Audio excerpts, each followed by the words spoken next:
کوئی مصیبتیں ڈالنے والا نہیں، لا الہ کوئی صحت اور تندرستی دینے والا نہیں، لا الہ کوئی فتح و نصرت کا مالک نہیں، الا اللہ مگر اللہ کی ذات۔ اور یہ وہ سبق ہے جو صرف حضور نے نہیں دیا، بلکہ آدم علیہ السلام سے لے کر عیسیٰ علیہ السلام تک سارے نبی اسی سلوگن کو لے کر آئے، اسی مشن کو لے کر آئے، اسی مقصد کو لے کر آئے، اور قوموں کو بتایا کہ اللہ کے سوا معبود و مسجود کوئی نہیں، اللہ کے سوا حاجت روا کوئی نہیں، اللہ کے سوا مشکل کشا کوئی نہیں۔ تو جب انبیاء علیہ السلام نے یہ نعرہ بلند کیا تو جواب میں انبیاء پر پھولوں کی پتیاں نچھاور نہیں کی گئی، انبیاء علیہ السلام کے حق میں زندہ باد کے نعرے بلند نہیں کیے گئے، انبیاء علیہ السلام کو شاباش نہیں دی گئی، بلکہ جس پیغمبر نے بھی لا الہ الا اللہ کہا اس کو ظلم و ستم کا نشانہ بنایا گیا۔ پیغمبر کہتا تھا لا الہ اللہ کے سوا کوئی الہ نہیں، پیغمبر کہتا تھا لا الہ الا اللہ اللہ کے سوا کوئی معبود نہیں۔ قوم کہتی بھی نہیں، لات بھی ہے، منات بھی ہے، عزا بھی ہے، حبل بھی ہے، یعوث بھی ہے، یعوق بھی ہے، وت بھی ہے، سوا بھی ہے، نصر بھی ہے، حبل بھی ہے۔ قوم کہتی تھی یہ بھی ہے، نبی کہتا تھا نہیں ایک ہی ہے۔ یہ اختلاف تھا کہ اللہ کو مسجود مان لو، توحید یہ نہیں کہ اللہ کو مشکل کشا مان لو، توحید یہ نہیں کہ اللہ کو حاجت روا مان لو، توحید یہ نہیں کہ اللہ کو مصائب میں سے نجات دینے والا مان لو، توحید یہ نہیں کہ اللہ کو فتح و نصرت کا مالک مان لو، بلکہ توحید یہ ہے کہ اللہ کے سوا کسی کو معبود نہ مانو، توحید یہ ہے اللہ کے سوا کسی کو مسجود نہ مانو، توحید یہ ہے اللہ کے سوا کسی کو مشکل کشا نہ مانو، توحید یہ ہے اللہ کے سوا کسی کو حاجت روا نہ مانو۔ ہر پیغمبر نے اپنی قوم کو یہی درس دیا ہے، وَلَقَدْ أَرْسَلْنَا نُوحًا إِلَىٰ قَوْمِهِ فَقَالَ يَا قَوْمِ اعْبُدُوا اللَّهَ مَا لَكُم مِّنْ إِلَٰهٍ غَيْرِهِ۔ حضرت نوح علیہ السلام نے کہا میری قوم اللہ کی عبادت کرو، اس کے سوا کوئی لائق عبادت نہیں۔ وَإِلَىٰ ثَمُودَ أَخَاهُمْ صَالِحًا، قوم سمود کے لیے اللہ نے حضرت صالح علیہ السلام کو بھیجا، فَقَالَ يَا قَوْمِ اعْبُدُوا اللَّهَ مَا لَكُم مِّنْ إِلَٰهٍ غَيْرُهُ۔ حضرت صالح علیہ السلام نے بھی یہی کہا اللہ کے سوا کوئی معبود نہیں۔ حضرت ہود علیہ السلام تشریف لائے، وَإِلَىٰ عَادٍ أَخَاهُمْ هُودًا فَقَالَ يَا قَوْمِ اعْبُدُوا اللَّهَ مَا لَكُم مِّنْ إِلَٰهٍ غَيْرُهُ۔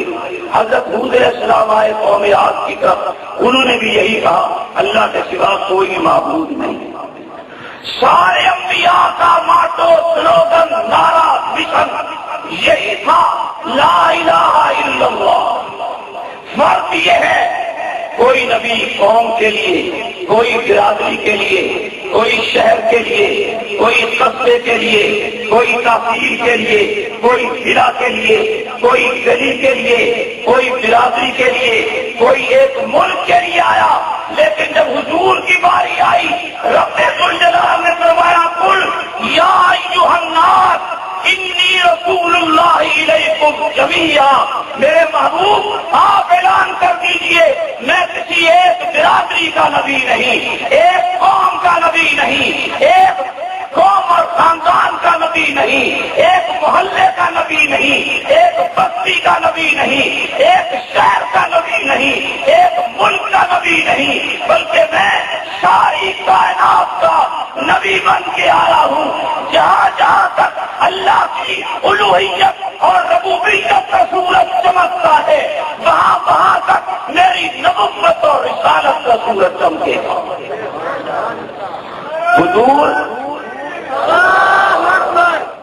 حضور ساری کائنات کے لیے یہ فرق ضرور ہے.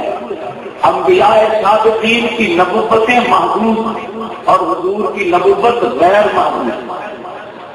باقی نبی قوموں کے نبی، برادریوں کے نبی، خاندانوں کے نبی، اور حضور نبیوں کے بھی نبی. حضور نبیوں کے نبی. وَإِذْ أَخَذَ اللَّهُ مِيثَاقَ النَّبِيِّينَ لَمَا آتَيْتُكُم مِّن كِتَابٍ وَحِكْمَةٍ ثُمَّ جَاءَكُمْ رَسُولٌ مُصَدِّقٌ لِّمَا مَعَكُمْ. اللہ نے نبیوں سے عہد لیا میں تمہیں کتاب دوں گا، حکمت دوں گا، رسالت دوں گا، صحیفے دوں گا، نبوت دوں گا، اور یہ سب کچھ دے کر تمہیں دنیا میں بھیجوں گا. پھر تمہارے بعد میرا ایک رسول آئے مصدق لما معکم، وہ تمہاری نبوت کی تصدیق کرے گا، تمہاری رسالت کی تصدیق کرے گا، تمہاری کتابوں کی تصدیق کرے گا، تمہارے صحیفوں کی تصدیق کرے گا.